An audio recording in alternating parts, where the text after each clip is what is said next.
જય ગો માતા મિત્રો, આજે આપણે વાત કરવી છે આંબલીના ઝાડ વિશે. આપણે આંબલીનું નામ પડે એટલે મોંમાં પાણી આવી જાય. આજે વાત કરવી છે આ મીઠી આંબલી વિશે. આ આંબલીના આમ તો ઘણા બધા અલગ અલગ વિસ્તારમાં અલગ અલગ નામ હોય છે. જેમ કે ગોરસ આંબલી છે, જંગલી જલેબી છે, એમ કહેવાય કે પરદેશી આંબલી, એવા ઘણા બધા આંબલીના નામ છે.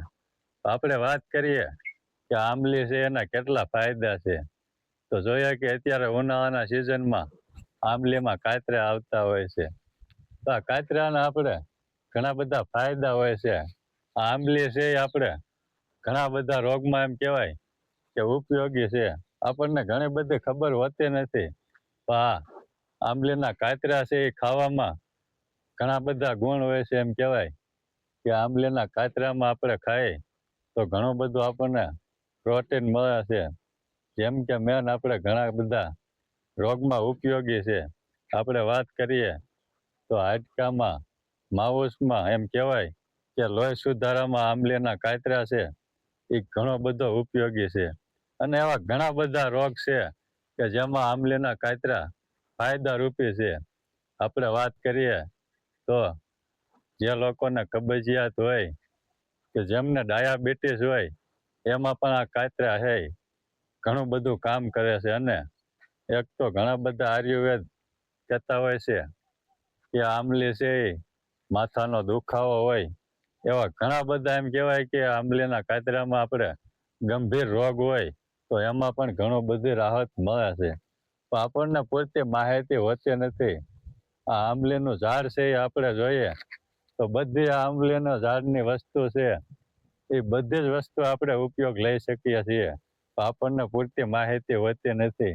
આપણે વાત કરીએ આંબલીના પાંદડા છે, આંબલીની છાલ છે, આંબલીનો ફાલ છે, એ બધામાંથી આપણે એમ કહેવાય કે જ્યુસ બનાવીને એટલે કે રસ બનાવીને આપણે લઈ તો ઘણા બધા રોગમાં આ ફાયદાકારક છે.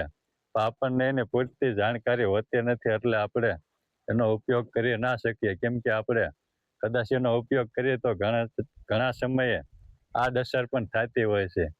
તો આપણે પૂરતી માહિતી લઈ અને ત્યારબાદ જ તેનો ઉપયોગ કરવો જોઈએ. આપણે જોઈએ કે અત્યારે કેટલા બધા રોગ વધતા જાય છે, દિવસે ને દિવસે રોગ વધે છે. તો આપણે જોઈએ કે ફ્રૂટ ખાવાથી એમ કહેવાય કે ઘણા બધા ફાયદા છે, પણ બજારમાં આપણે અત્યારે જોઈ તો ફ્રૂટ છે આપણને દવા અને ઝેર વગરના ફ્રૂટ મળતા નથી. આપણે જોઈએ કે આપણે ફ્રૂટ કેવા ખાવા જોઈએ તો કે આપણે જે સિઝનમાં ફ્રૂટ આવતા હોય એવા જ ફ્રૂટ ખાવા જોઈએ, ન કે આપણે બજારમાંથી મોંઘા મળતા હોય એવા ફ્રૂટ ખાવાથી કોઈ ફાયદો થતો નથી. કેમ કે ફ્રૂટ ખાવાથી તો ફાયદો થાય જ છે, પછી ફ્રૂટ છે અત્યારે ઝેરવાળા આવે છે. તો આપણે આપણા શેઢે એમ કહેવાય કે વાડીના ખેતરના શેઢે આવું એક ઝાડ હોય તો તેનું આપણે કોઈ મહત્વ લેતા નથી. કેમ કે આવું આપણે ઝાડ હોય જેમ કે આંબલીનું ઝાડ છે આપણે શેઢે ભાવ એમનેમ થતું હોય તો તેનું આપણે કંઈ મૂલ્ય લેતા નથી. તો આપણે આવા દેશી ઝાડ હોય આપણા શેઢે ભાવે, જો આપણે એ જ ખાવાનો આપણે આગ્રહ રાખવી તો એ પણ આપણે મોંઘા ફ્રૂટ ખાતા હોય તેનાથી વધારે કામ કરે છે. આપણે જોઈએ છીએ કે એવા આપણે શેઢે ભાવે આવા ઘણા વૃક્ષો હોય તો એ પણ અત્યારે ઘણા લોકો તો વૃક્ષ કાઢવા લાગ્યા છે. તો આ કાઢવાને બદલે અત્યારે આપણે નવા વાવી તો શકતા નથી, પણ હોય કાઢવા ન જોઈએ અને વાવો તો વધારે સારું. જેમ કે અત્યારે આપણે જોઈએ છીએ કે દિવસે ને દિવસે પ્રદૂષણ વધી રહ્યું છે અને સરકાર તરફથી પણ અભિયાન ચલાવવામાં આવ્યું છે કે આપણે જેટલા બને એટલા વૃક્ષ વાવવા, જેથી પ્રદૂષણ છે એ એમ કહેવાય કે નિયંત્રણમાં રહે. એટલે કે આપણે જોઈએ કે દિવસે ને દિવસે કમોસમી વરસાદ આવે છે પ્રદૂષણના લીધેથી. આપણે પ્રદૂષણ ના ગણીએ પણ આપણી માટે એક સારું ફળ મળે એવું, કેમ કે આપણે દવા ઝેર વગરનું આપણે એમ કહેવાય કે ફળ ખાઈ શકીએ એના માટે આપણે આ ઝાડ છે આપણે દરેકમાં ઉપયોગી થાય એવું ઝાડ એક વાવીએ. ન માત્ર છાયા માટે, આપણે પ્રદૂષણ તો ગણતા જ નથી પણ આપણને ઝાડ છે એ છાંયો આપે અને ફળ આપે એવું આપણે ઝાડ વાવવું જોઈએ, જેથી કરી આપણે બજારમાંથી મોંઘા ભાવે અને ઝેરવાળા ફ્રૂટ લેવાને બદલે આપણે ખેતરના શેઢે જ આપણે સારું એવું ફળ ખાઈ શકીએ.